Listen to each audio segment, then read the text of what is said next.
Revenge films.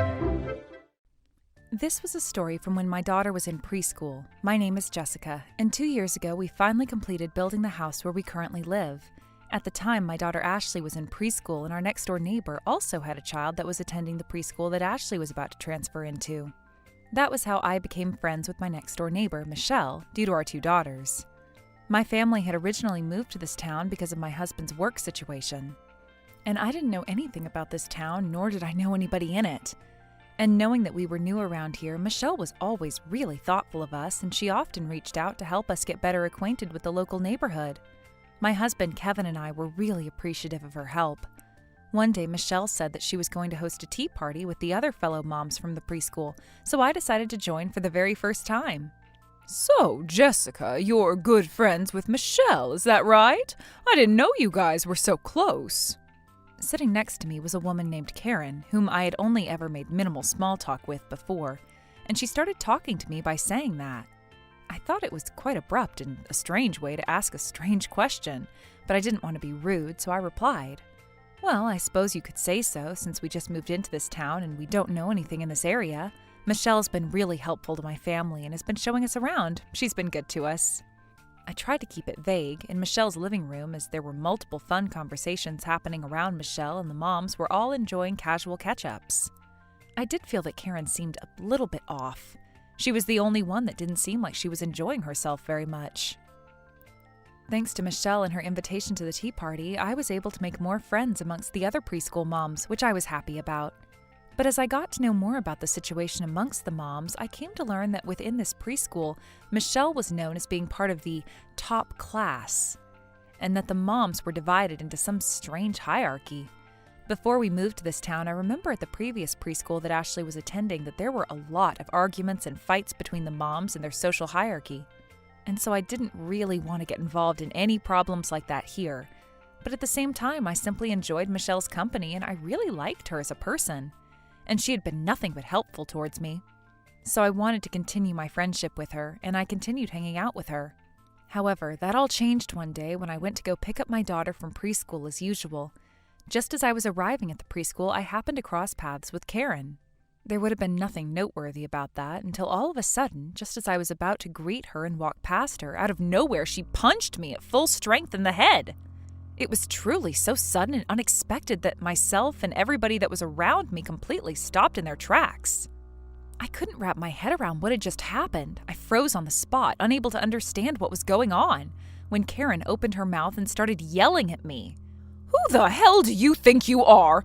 You're new around here, and you better stop getting carried away and thinking you can act so tough, even though I have to suffer this much and I'm struggling like this. As Karen was yelling at me, she was also crying and screaming and throwing a tantrum. Even though the security guards that were nearby ran over and held her back, Karen was going crazy and flinging her limbs around. She was beyond control, and there was no way to have a calm conversation with her, so I had no choice but to have the security guard take her to the police station that was just across the street from the preschool. Luckily, the only real damage that I received was that my right cheek was really swollen, but there was no other serious injury, and I wasn't bleeding either. But not only was I in pain, I was in complete shock. I had never been in any kind of physical fight with someone in my life, so I had definitely never been punched in the face before like that. It really took me by surprise, and I was confused and hurt. On that day in the evening, as I was icing my face at home, Karen's husband, as well as Karen's parents, who apparently were living with them, came over to my house. They said that they wanted to apologize and to explain the reason behind Karen's actions to me. According to Karen's husband, they've known Michelle since before this preschool, because their daughters were attending the same preschool before they entered this preschool. And ever since those days, Karen had been bullied pretty harshly by Michelle and her other group of mom friends. He said that Michelle would say things in front of everybody like, "Oh my, well, if it isn't Karen. Did you all know? Apparently her husband is a construction worker. How sad." But also, look at what they named their daughter. It's so lame. I feel so sorry for that kid having to live with a name like that for the rest of their life. But also, why do you live in such an old, run-down apartment, Karen? Is it because you're so poor that you can't afford to live anywhere nicer? And in this way, they would find anything and everything that they could to make fun of her, even if it might not even be true. At one point, the bullying became so bad that Karen fell into a depression and she wasn't able to step foot outside of the house anymore. That was what her husband explained to me, and then when Michelle and the other moms found out that Karen had fallen into a clinical depression, then they maybe panicked and didn't want that responsibility to come back around to them, and that was when the bullying finally started to decrease.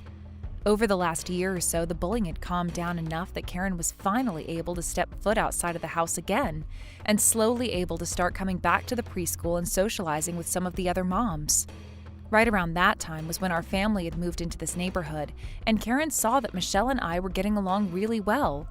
According to Karen, because I was new to the neighborhood, just like she was back then, she thought that I might get bullied by Michelle and her friends in the same way, and she was determined to protect me from the bullying. But instead of being bullied, she saw that Michelle liked me and that I was being treated completely differently from the way that she was treated. Not only was that unexpected, but back when she was the new mom, she had to struggle so much and went through such painful experiences. And all of those memories came back, and all of that combined was what led to the incident this time. This time, Karen's parents spoke up, and they were begging me to please spare them of anything but a police report. They would be ready to do anything to make it up to us. That was when my husband spoke up for the first time and simply said, "We already filed a police report." What? I've been listening to everything that you have been saying, and I understand your situation on that side. However, Karen's situation between Michelle and the other moms from the preschool, and the fact that my wife was assaulted and injured, those two have nothing to do with each other, do they? Did my wife ever bully Karen? Did my wife ever do anything to Karen to harass her, or ever say or do anything to hurt Karen? The bullying that you're telling us about towards Karen by the other moms was from before our family moved into this town. That means my wife didn't even have the opportunity to try to stop the bullying towards Karen, nor would she have even known about the bullying to begin with. Isn't that right? My wife didn't know about any of this, nor is it any of her business. For my wife, she was simply walking to pick up our daughter from preschool, and she was physically assaulted. And there was nothing more or less to that situation. My wife's face was punched so hard that the right side of her face is completely swollen. And not only that, but ever since the three of you walked into our house, none of you have directly apologized to my wife, Jessica, have you? Especially your parents. The first thing that you asked is that we don't file a police report against your daughter. All you talk about is the fact that Karen was bullied and that we should feel sorry for her. But that's not the priority here. My wife is the one that's the victim in this situation. She was punched so hard that her face is this swollen and she's in this much pain. So don't you think it's much more outrageous not to file a police report after being physically assaulted like that?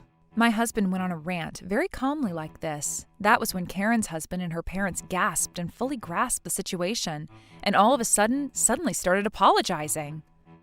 We're very sorry. We're terribly sorry about that. That wasn't our intention at all. We just wanted you to understand. They were trying to apologize toward me, but it seems like my husband was beyond the point of anger with my situation, and he didn't look like he was going to budge. It's a little bit too late for that, don't you think? Anyway, we've already turned in the police report, so I'm afraid what's done is already done. When my husband said that, Karen's husband and his parents turned pale, and they slowly retreated as they dragged their feet out of our house. Normally, my husband is very calm, and I've never seen him be aggressive towards anybody at all. It's rare for him to even speak this much in general, and so I was shocked that he was, in fact, this angry about the fact that I was punched in the face, and that he was defending me like this. But to be fair, when I came home that day, my face was already quite swollen, and I can only imagine that I had a confused and upset look on my face. At first, my husband seemed to think that I was caught by some street gang or attacked by an unknown man on the street. And when he saw me, he opened his eyes wide and ran over to me. What happened to you? Jessica, are you okay? Who did this to you? Tell me everything. And he was super worried about my well-being. I felt really lucky to have such a caring husband, and after that I told him that I wasn't attacked by a man or any gangs, and he did seem a little bit relieved that it wasn't like that. But then when I explained the entire situation to him, he seemed furious that Karen attacked me when I had done nothing wrong to her. After that, my husband said that we were going to go straight to the police station to file a report against Karen. But at first I hesitated. Karen was a fellow mom at the preschool after all, and I really didn't want to stir any unnecessary drama. But my husband insisted, and when I asked him for the third time if we were really going to file a police report, he said that he wasn't going to sleep until we did. And so I got in the car with my husband and we drove to the police station and filed a report. After that, Karen was arrested by the police on the spot, and she was then charged for assault. After the whole incident happened, the next time I went to the preschool, Michelle came over to speak to me. Jessica, I heard about what happened. Are you okay? Is your face okay? I heard that you got punched in the face and that half of your face was swollen. Luckily for me, most of the swelling in my face had gone down and I had recovered without many scars. But when she said that to me, to be honest, I debated whether or not to say anything to her. But the more I thought about it, I realized that part of the reason was actually because of Michelle. So I decided to tell her everything that happened. All the way up to what I learned from Karen's parents and her husband, and then at the very end of it, I flat out told her that I didn't want anything to do with people who treat others like that, and that I no longer want to be friends with or associated with her and her friends. But when I confronted Michelle about this, I received the most unexpected response. And that was that Michelle was just as shocked to hear about this as I was, because she said that she nor her friends have ever done anything like that to Karen before. She said that if I didn't believe her, that I was welcome to ask all of the mothers in the preschool the same thing, and that I could even ask the teachers at the preschool and she wouldn't mind. Michelle said that she swears on her life that she has never done anything ever to bully anyone or put anyone down, nor would she be friends with people who do that to others either. I was completely taken aback by this response. What I heard from Karen's husband and her parents when they came to my house, and what I was hearing from Michelle standing directly in front of me, were the complete opposite. I was confused and wasn't sure who to believe at first, so I decided to do as Michelle suggested, and I decided to ask around the preschool and do my own research. But what I found upon asking around the teachers and all the other moms that I knew at the preschool was that Michelle was in fact telling the truth, and nobody had ever seen Michelle bully anybody, much less Karen. Nor have they ever seen Karen being bullied by any of the moms at school. As it turns out, the reality was that Karen was jealous and crazy. Because Michelle was the most popular mom at the preschool, Karen thought that if she could become best friends with Michelle, then she would also be able to become popular and climb the social ladder. However, because Michelle was popular, there were a lot of other moms around her, and she had a lot of friends. So no matter how hard Karen tried, she couldn't become the closest friend and was struggling to even make it into her inner circle. And then she started saying that the other moms were getting in her way, and had started becoming violent towards the other moms and assaulting and threatening them so that she could get closer to Michelle. And because Karen was crazy, she changed the entire story in her own mind so that it suited her better. And so the stories that she was telling her family were completely different, and that's why her husband and her parents believed that she was being bullied by the other moms, when in fact, it was the opposite. And then her family believed that Karen was depressed because of the bullying. And so whenever she would assault one of the other moms, they would simply say that Karen was sick, and that was how they were getting everybody to forgive them for her actions. Perhaps when the others were told that Karen was depressed and that's why she acted out like that, they felt like they had to forgive her, or at the very least felt so bad that they obliged, and didn't file a police report. But my husband was different, because he couldn't forgive Karen for what she did, and he went ahead with the report. At the same time, even though Karen's husband and her parents had been given a different version of the truth from Karen, they also were taking advantage of the situation and trying to get people's forgiveness for her actions simply by blaming it on her depression. And I felt like they were just as guilty in this case for allowing Karen's behavior to continue and not taking any responsibility for it. Word spread around the preschool about my incident, and it reached the ears of the other moms who had also been assaulted by Karen. They decided that they actually couldn't forgive her for what she did to them, and I heard that they all decided to file police reports just like I did, and that some of them are even moving to try to sue Karen to get them to pay for the medical expenses and other settlement fees caused by the assault. But I think it's only fair. When you attack another human being, you have to pay for your actions.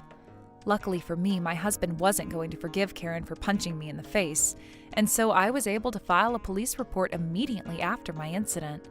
That part was fine, but I realized that I was completely fooled by Karen's husband and her parents. And I had believed them about Michelle and had treated her extremely rudely, so I made sure to go to Michelle and apologize to her for my assumptions. But Michelle was a wonderful person, and she said that she didn't mind at all, and if anything, she understood how I felt and she forgave me.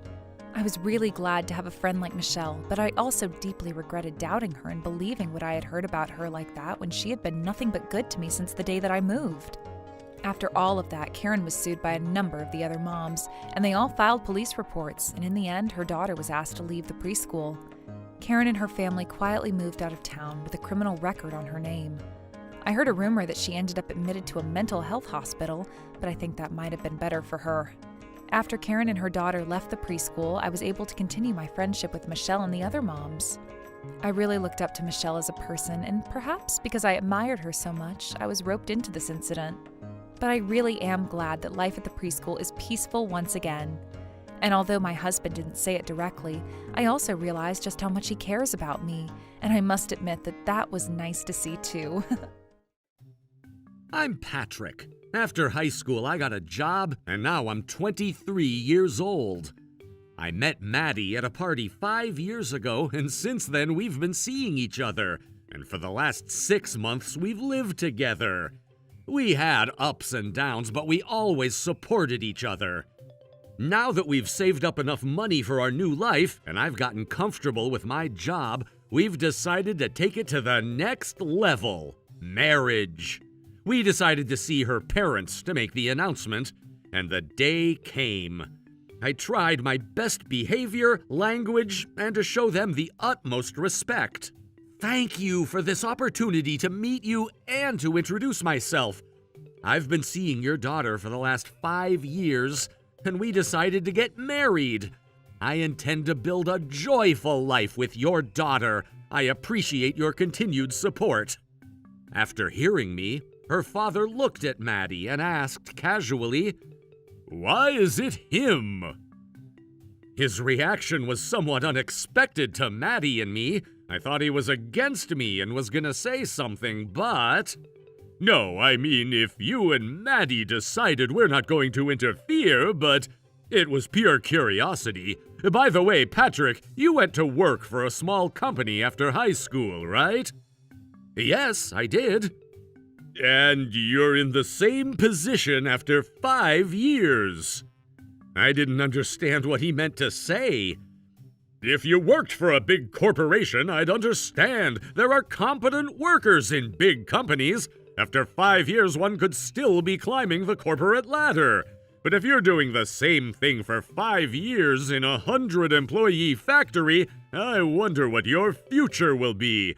The salary must be lower than one of the corporate workers or upper positions, am I wrong? Well, you could say that. My daughter is pretty and has a nice personality. We were expecting her to be the wife of a company president or a professor. What took me by surprise was that she caught a regular factory worker. Maddie's mother nodded at her husband's words.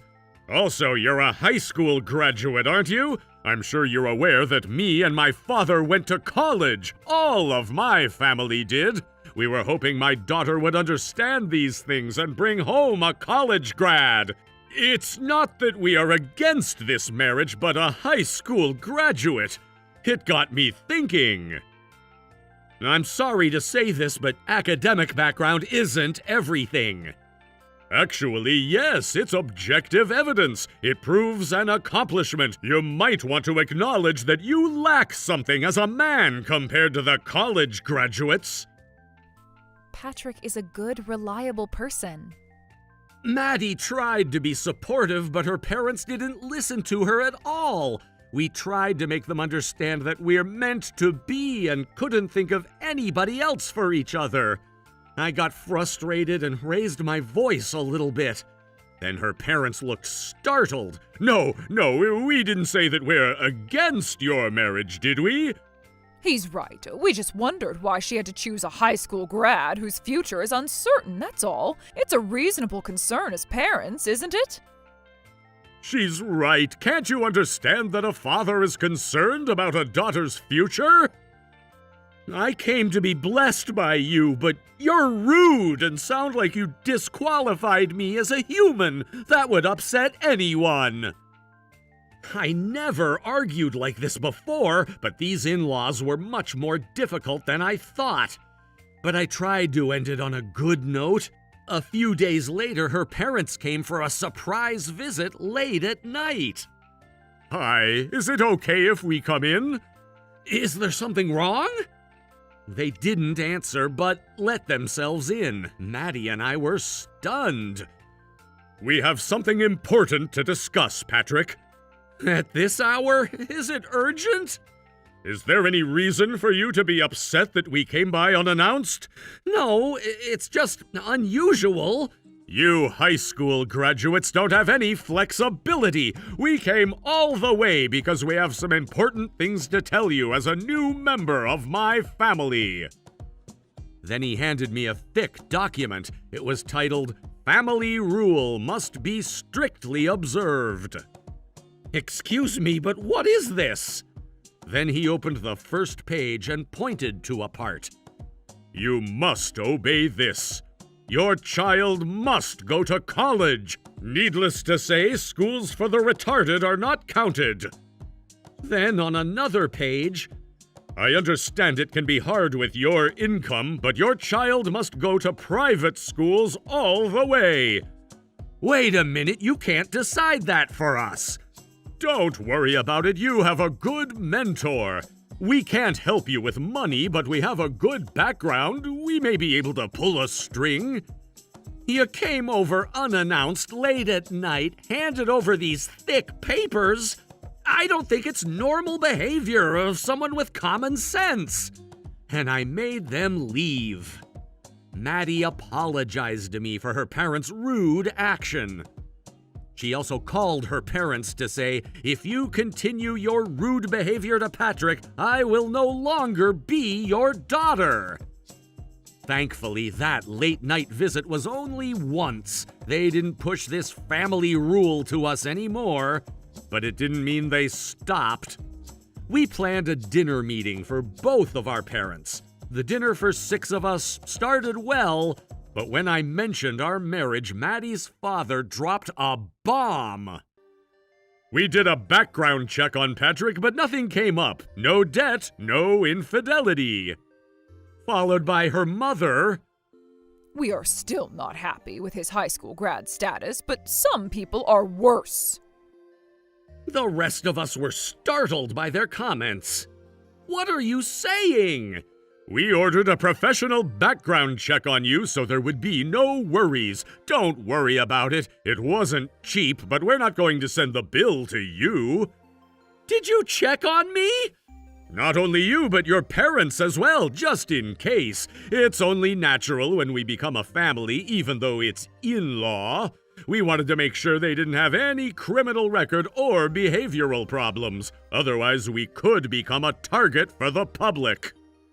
He then pulled out a bunch of photos they had secretly taken of me and my parents. We looked at those photos on the table and there was a strange atmosphere among us. My parents were about to burst into rage, but I stopped them somehow. I just remembered we had a previous engagement. I'm sorry, but we have to leave. And we left. That night I went to my parents' house to talk. Then Maddie called. She said she would cut ties with her parents. Now that she said that, I'm not going to be quiet about this. I decided to do the same thing to them. Several weeks later, my parents, Maddie, and I made an appointment and visited my future in-laws. They seemed uneasy. What brought you here today? We did a background check on you as well. Huh? They were stunned and said, How rude! You had us checked behind our back? That's exactly what you did to us. And I pulled out a bunch of photos secretly taken of them. They showed a few occasions of each of them having an affair. They blamed each other, putting their own actions aside, and then blamed me. How could you ruin our marriage? But you did it first. We left while the two argued. Afterward, they divorced. Not only did Maddie's mother have an affair, but she also squandered her assets and got into debt.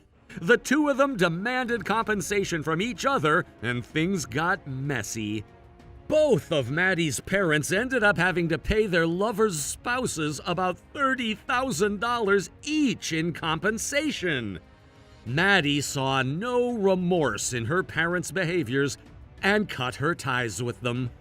With nobody to turn to, my parents-in-law rented an old apartment separately and worked to pay off the debt. Maddie and I got happily married. I'm Terry, 23 years old. I live with my parents, older brother, and younger sister. My family was very strange, to say the least. My parents loved and spoiled my brother Miles and treated me and my 6 years younger sister Miffy like slaves. Since we were little, we did all the housework, while my mom, a housewife who stayed home all day, did nothing. They forbid us to play with our friends or take lessons. All Miffy and I did was do housework and cook. If we made a mistake or cut corners, Mother said, "Women get married one day, so if you don't master this woman's work, you're no use." Then she locked us in the closet. When my parents and Miles were eating out or having delicious food at home, we were fed only leftovers or kitchen scraps, and I can't recall ever eating until full. I developed the idea of studying hard, getting a good job, and leaving that house with Miffy. I studied very hard to achieve that, and I got into one of the very best universities in the country. It was one of my biggest dreams that came true. Reputation was so important to my parents that they bragged about my school to everyone, but to me they said, "We don't have the money for your tuition. You should work and pay for it yourself." I juggled schoolwork, a part-time job, and housework for 4 years. During those years, I barely slept, but I made it, and I got a job as a system engineer after graduation. When I told them, "Now that I'm an SE, I'll get busier," Mother said, "SE? What the heck is that? A part-time job?" She didn't understand or have the slightest interest in my job. I was just eager to get used to my work, save money, and leave the house as soon as possible. I worked overtime every second I got to become good at it. In the meantime, Miffy, who was in high school, had to do more housework because I wasn't home much and couldn't hang out with friends. She was constantly under Mother's watch. I couldn't wait to save her from the hell house, so I tried to be frugal and saved up the most of my income. My parents still thought I was doing the part-time job and didn't suspect when my income wasn't much. When I saved up almost enough, I noticed my balance was decreasing. Then I found an unfamiliar transaction. When I called the credit card company, there was a charge for $500 at a high-end restaurant. I immediately suspected my parents, but I always kept my card in my wallet and I didn't know when and how they used it. The only possibility I could think of was that they snuck into my room while I was asleep, took the card out, and put it back later on. So I put a little bell on my door so I would wake up when some intruder comes in. A week later, I woke up to the sound of the bell, but I pretended to be asleep with one eye open. Just as I suspected, it was my mother. She made sure I was sleeping, rummaged through my purse, took out the card, and left. I didn't want it to happen again, so after an hour, my mother went to bed. I snuck into her bedroom and found her wallet with my card in it. I got it back safely, and I fell asleep imagining what would happen next. The next evening, I got a call from an unknown number. When I answered it, it was the owner of a famous local restaurant. It looked like my mother, assuming my card was in her wallet, took my father and Miles out to dine there. A full-course meal and drinks for only 3 adults easily came to over $2,000. They made a reservation for the menu in advance, but realizing there was no card to pay for, the owner was furious and about to call the police. And without choice, she told him my phone number. Hearing that story, I thought the restaurant was entitled to get paid, so I stepped out in the middle of the work. When I got to the restaurant, my mother was mad and said, "Where did you put your credit card?" I got it back from you, of course. You've been stealing and using my card. I want you to pay me back for the last month, too." And she said, "You're going to leave the house and get married one day, but we kept you all these years. You can pay us back now, and this is not enough at all." That was my mother's logic. Then Miles said, "You're my sister. You ought to devote yourself to your brother. If you're not paying for this, we'll kick you out of the house." My father agreed to that too. "Fine, I'll leave the house and I'm taking Miffy. Just pay me back for the one you used." "Who do you think will do the housework if you two leave? I don't give you permission for that. You two will stay in the house forever as maids." Then she took my purse out of my hands and looked for my wallet. I know my mother very well, so I hid my card in the closet in my bedroom. She was so irritated about not being able to find the card. "Where is it? Pay it already!" Just when my mother raised her voice, the ever-so-quiet restaurant owner stopped her with an even louder voice. "I didn't mean to eavesdrop, but what kind of parents are you anyway? Give your daughter back the money now, or I'll call the police for fraud." The three panicked and my father said, "I see. We'll pay for it, but please don't call the police. Give your daughter back the money right here, right now, in front of me." My mother was urged to get cash at an ATM and reluctantly came back and asked the owner. "I'll pay for the bill. Won't that settle it?" The owner just said, "Do you want me to call the police?" My mother apologized to the owner and paid the bill and paid me back for what they used on my card last month. Then she spat out, "I'll never come back here," and left. I said thank you to the owner many times. He said, "You must have had a hard time at home. Get out of their house soon and live freely." He then patted my shoulder and encouraged me. At that moment, I decided to leave the house. 2 weeks later, without words, I left the house, taking Miffy with me. I rented an apartment near my work and started a new life with Miffy. When we didn't come home, Mother called me immediately. I ignored that phone call and I replaced Miffy's old phone that my mother brought with a new one. She still texted me, "Tell me where you are. Come home right now or I won't forgive you too." She was persistent, so I blocked all and created a no-contact safe environment for us. Living with Miffy was surprisingly peaceful, and we became much more normal and happier. Soon Miffy was smiling all the time and had more friends. She became more like a normal teenager. We were finally away from toxic parents. Life without them is amazing. I can finally appreciate my life. As for the rest of the family, now the maids are gone, the house became a trash mountain in no time. Miles was relying on my parents financially, but now the cooks are gone. The cost of the daily meals piled up fast, and Miles got no more allowance from our parents. He was also the first to borrow the money elsewhere. My father couldn't catch up with the payment and asked the relatives for help. But it didn't take long until the relatives stopped lending money to them, and the three were isolated.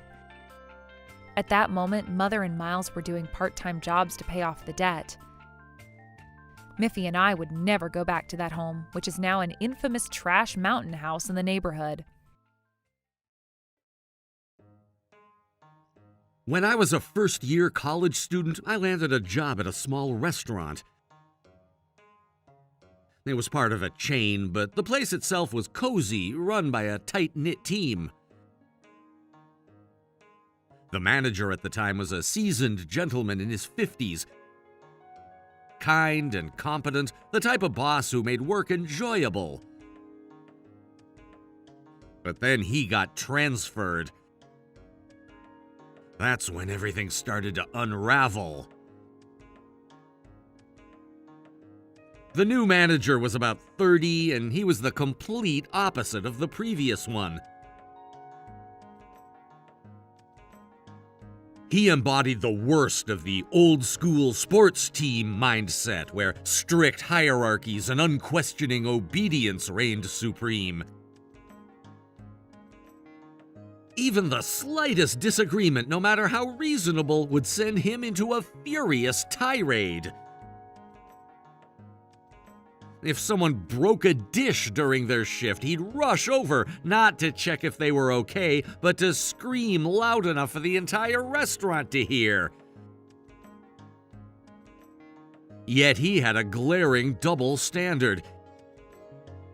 He let attractive female staff get away with anything, from tardiness to breaking dishes, without so much as a scolding.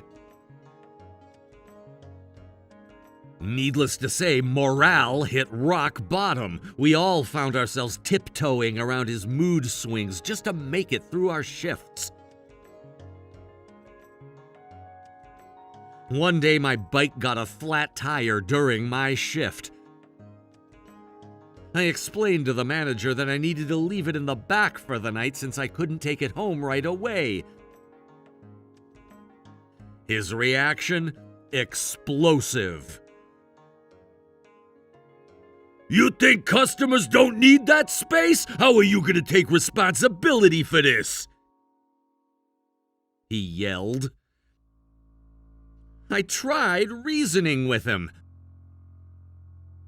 "I'll leave it off to the side. It's too late to carry a bike home on foot without looking suspicious." But no, he wouldn't hear it. He launched into a tirade of insults, which I tried to counter rationally. It escalated so much that other staff members had to intervene. That's when he screamed the words that sealed his fate.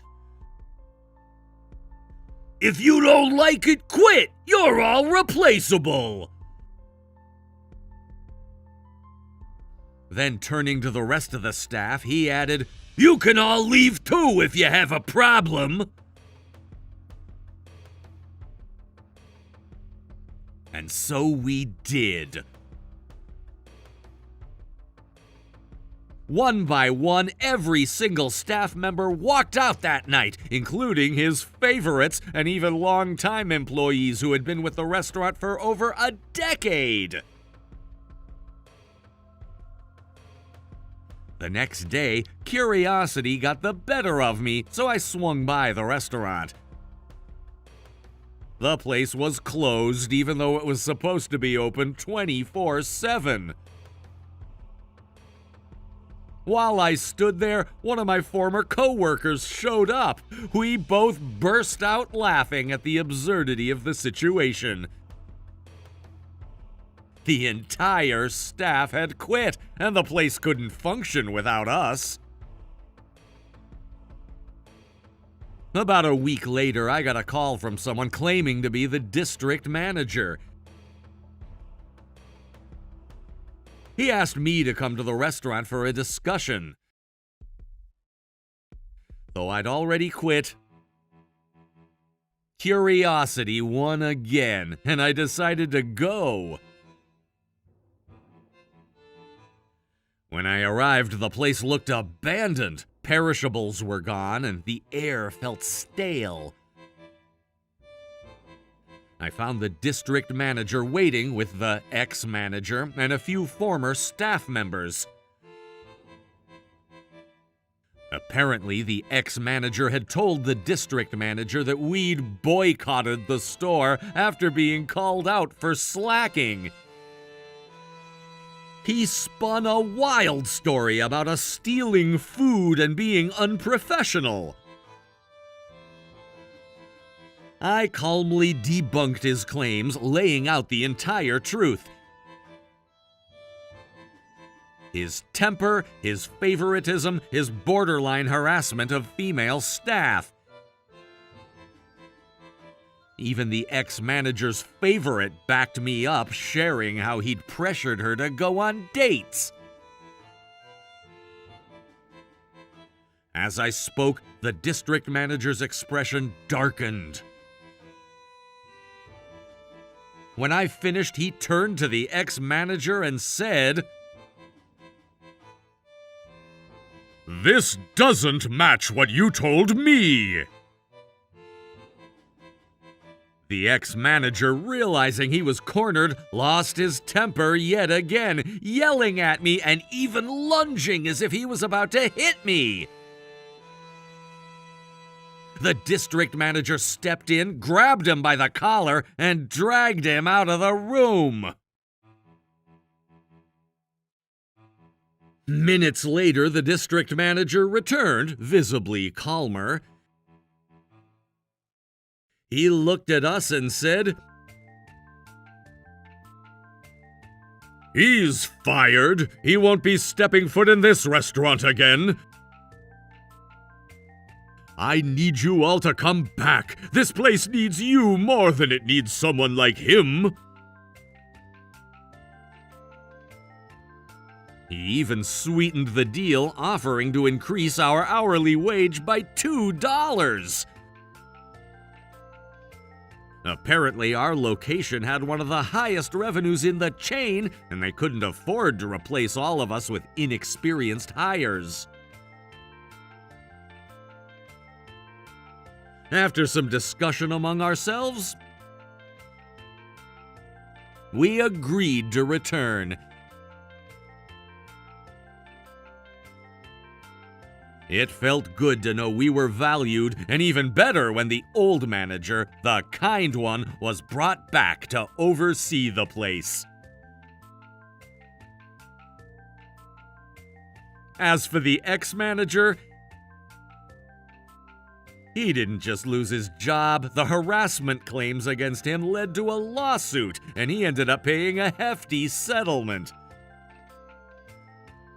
His name even made the local news, and he eventually left town in disgrace.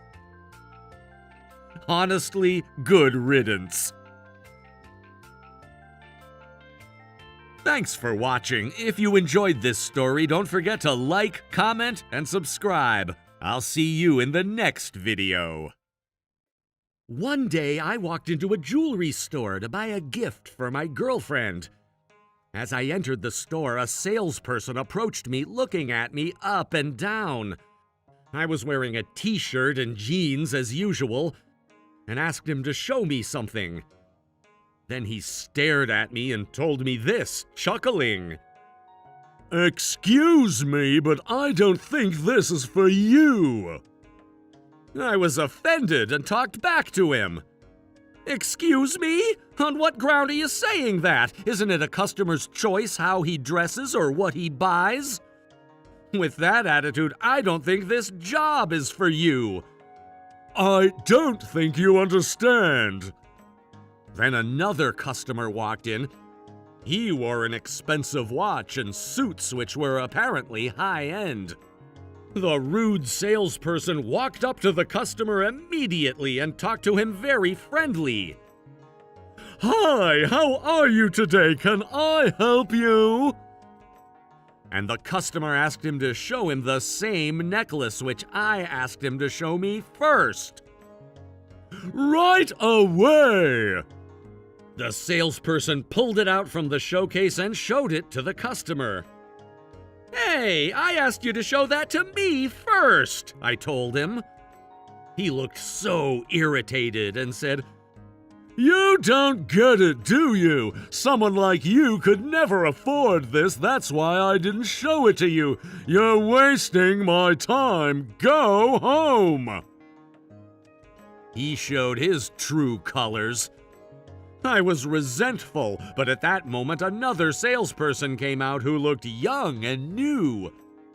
"Hey you! Take care of this customer. I'm busy with a VIP." And he went back to the other customer and kept telling him about the product I laid my eyes on first. The younger salesperson, on the other hand, apologized for the other guy's rudeness, greeted me politely, and offered his help. I was still resentful and also skeptical about this younger employee's expertise at first, but soon I could tell he had studied the merchandise well, and he answered every question I asked. That rude salesperson was still sales talking passionately about the expensive product to the same customer. This guy showed me the products I was interested in instead of random, expensive ones. Then an owner of the store walked in. He saw the younger guy was helping me. "I apologize. Why, this younger one is..." He gestured to the younger guy to go back, but I told him I liked him. The rude salesperson saw the owner was talking to me politely and looked puzzled. I explained to the owner. This younger guy told me about the trend and gave me advice when I was looking for a gift for my girlfriend. So I'll buy this and that ring. The owner looked happy, the younger guy looked surprised, and the rude one looked astonished as if he couldn't believe it. Because my choices were that necklace and the most expensive ring in the store. I was going to shop around, but he was very helpful and nice, so I'll buy them here. "Thank you very much, sir." The owner was ecstatic. I told him, "He's very knowledgeable and his advice is spot on. He'll be an excellent salesperson in the future. From now on, he'll be my salesperson." The younger guy looked very happy and thanked me. Then the rude one came up to us and asked about me. This gentleman is?"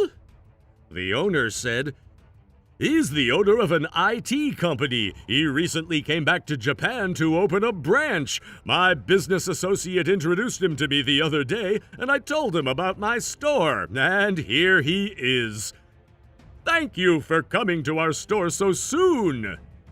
Hearing this, the rude one said, "I had no idea about that. In that case, please let me help you. Not that younger one. I have years of experience." "Huh?"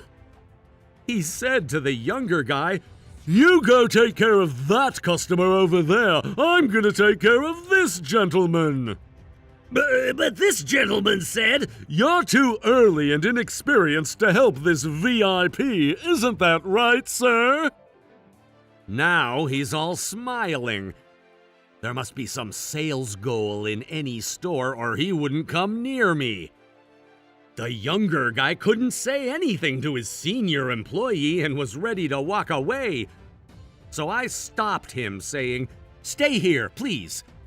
I'd like you to help me." "Oh no, you don't know. He's just new and he's not qualified to assist you," I said to him clearly, smiling. "No, thank you. You judged me by my clothes, didn't show me what I wanted to see, but tried to sell it to somebody else. And you said a poor man like me has no business here, then told me to go home. Who wants to be assisted by someone like that? Besides, this younger guy is studying very well. He focuses on helping customers and their needs. That's much better than just pushing an expensive one like you." Now he couldn't say anything and just turned pale.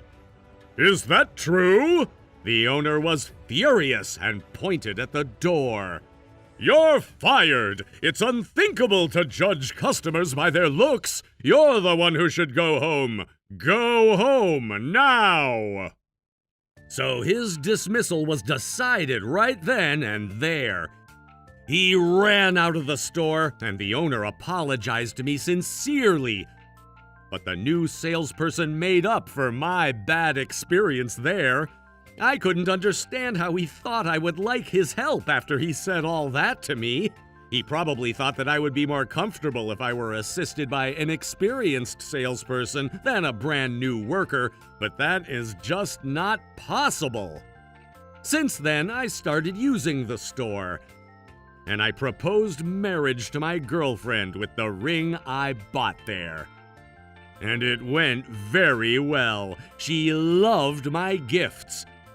As I visited the store regularly, I learned the younger guy became the top salesperson, and his customers were satisfied.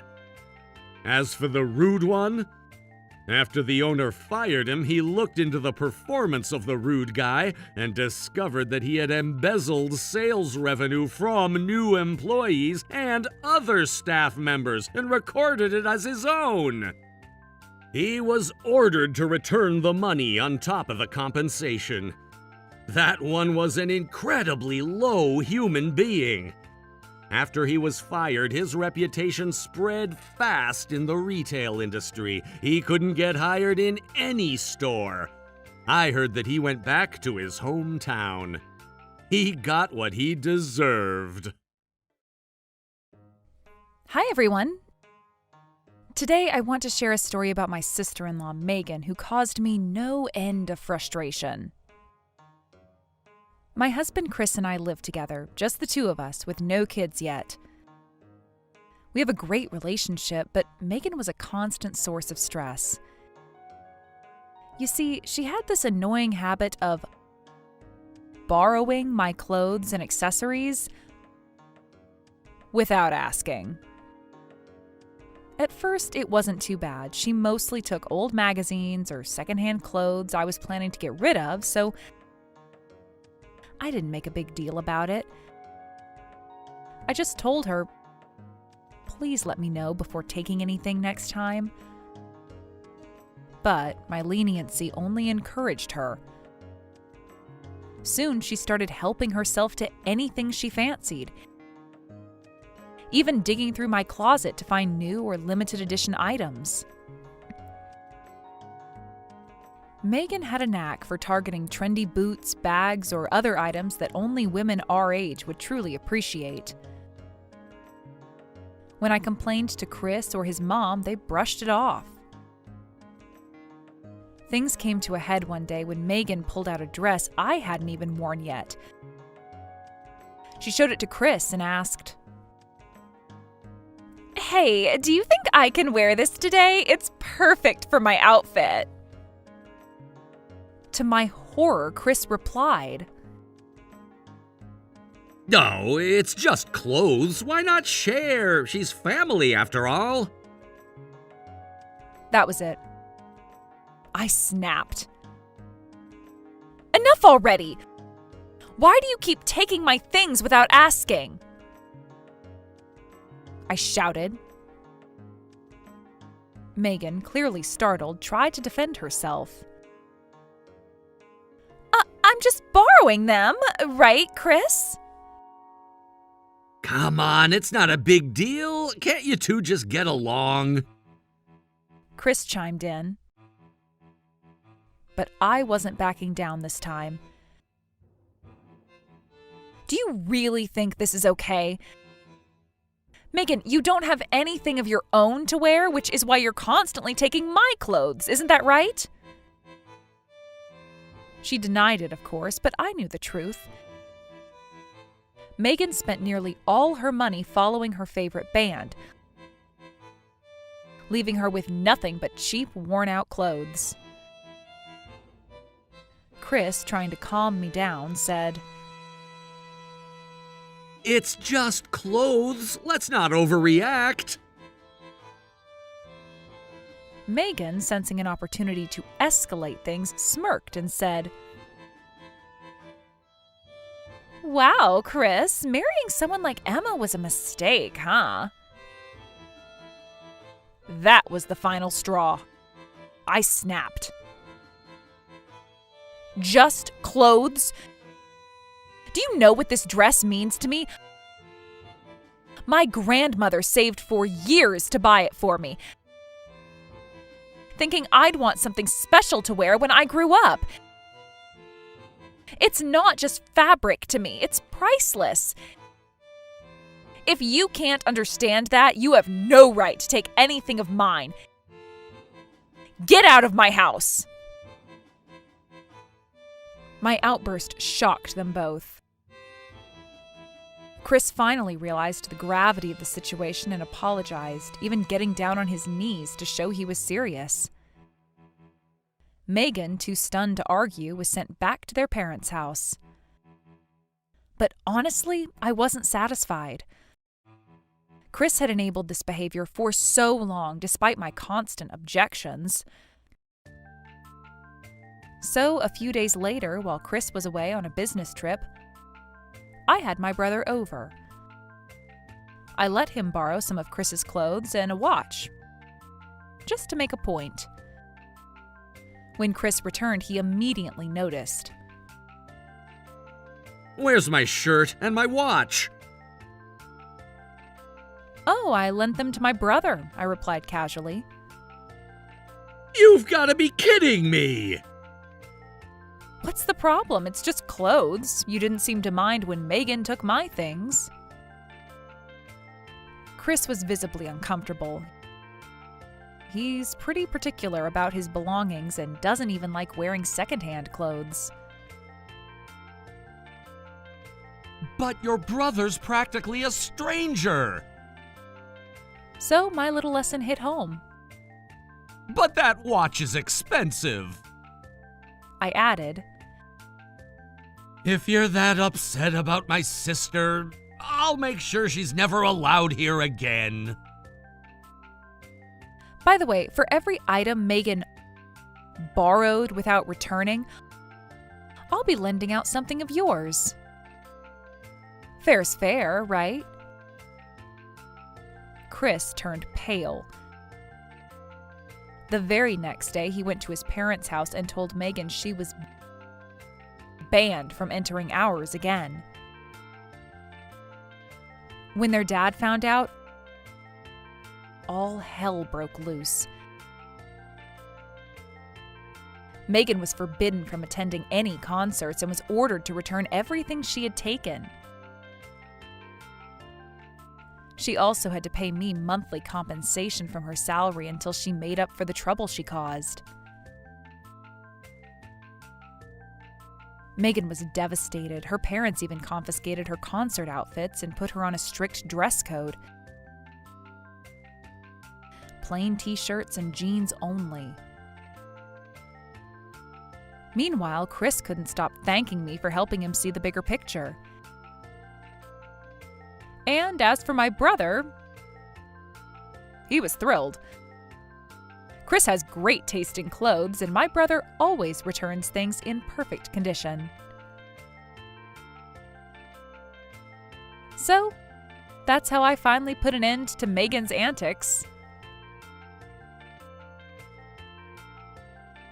What did you think of this story? Let me know in the comments, and don't forget to like, share, and subscribe. See you next time! My name is Emily, and I help my father-in-law manage the family business while living with my husband, Mike, along with his parents and his younger sister. Mike works tirelessly to eventually take over the company, and since our marriage, I've been there to support him. However, while we work hard, his mother and sister do nothing productive. They just laze around the house without contributing. Although Mike's mom is a stay-at-home wife, she doesn't cook or clean, leaving it all up to me. And his 25-year-old sister, Amy, shows no interest in working or even helping out at home. Instead, she spends her days watching shows and takes her frustrations out on me, often complaining that it's too crowded now that I'm around. Mike himself has often complained about how they rely on his father's income without contributing, but feels unable to say anything. One day, while I was doing chores, Amy suddenly stormed in, yelling, "Hey, where's my favorite figure? What did you do with it?" She accused me of throwing it away and kept insisting, even though I hadn't touched it. "You threw it away, didn't you?" Finally, frustrated, I raised my voice and said, "I told you I don't know." She snapped back, shouting, "Get out of of here, you parasite! I couldn't hold back any longer, and I said calmly, "Are you calling me a parasite? Have you looked in the mirror?" Amy screeched and threw a kettle from the table at me. It spilled hot water on my arm, and I had to go to the hospital for treatment.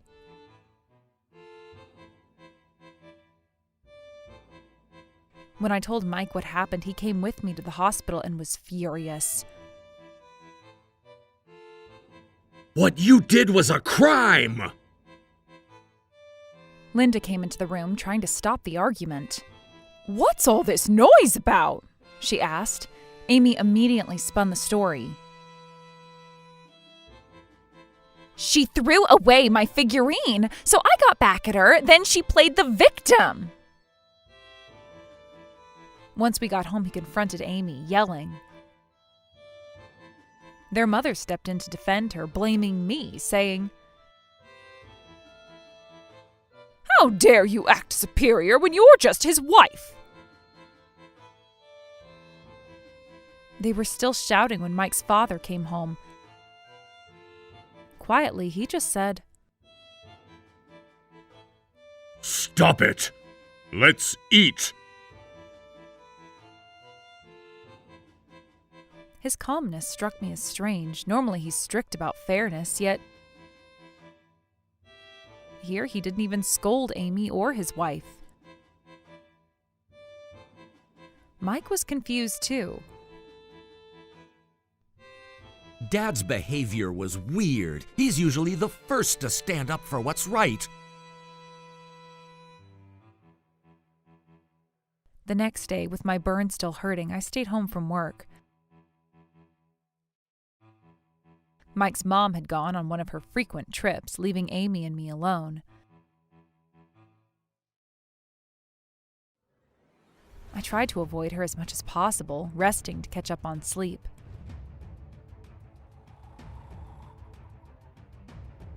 In the afternoon, I woke up to the sound of someone entering the house.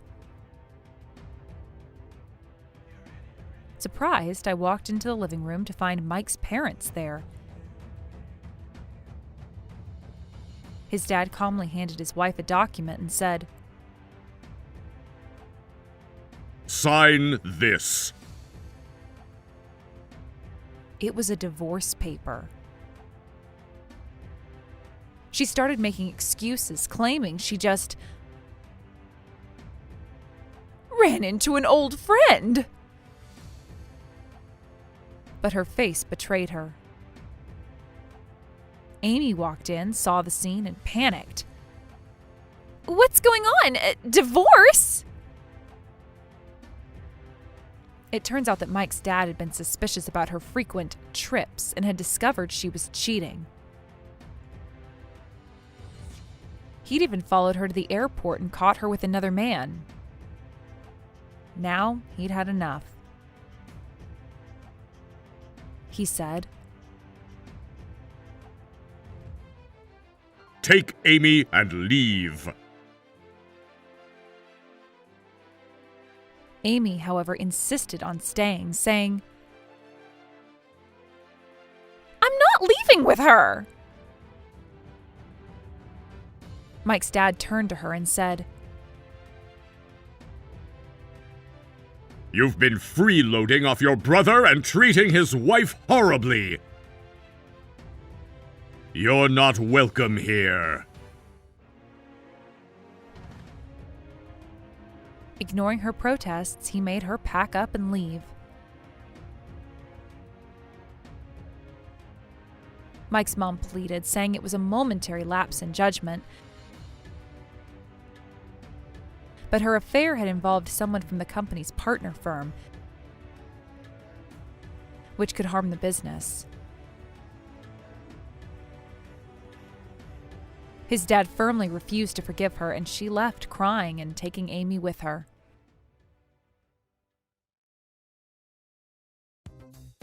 Mike's father had actually been planning this divorce for a while, ever since he'd noticed her behavior.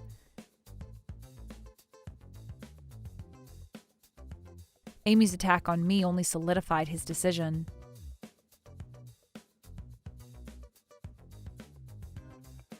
After they left, we started living a more peaceful life. With fewer expenses, we were able to go on family trips more often.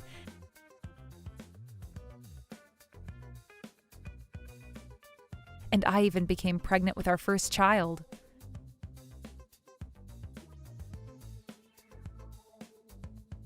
When our daughter was born, Mike's mom begged to meet her, but Mike refused. He wanted nothing to do with her or Amy after what they'd done. Mike's father, now happier and more relaxed, doted on our little girl.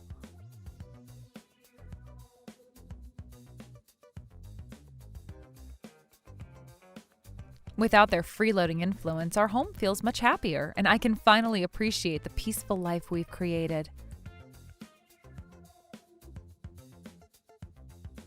Thank you for listening to my story. If you enjoyed it, please like, subscribe, and leave a comment. See you next time. How was today's video? If you enjoyed it, please subscribe, like, and leave a comment. Stay tuned for more.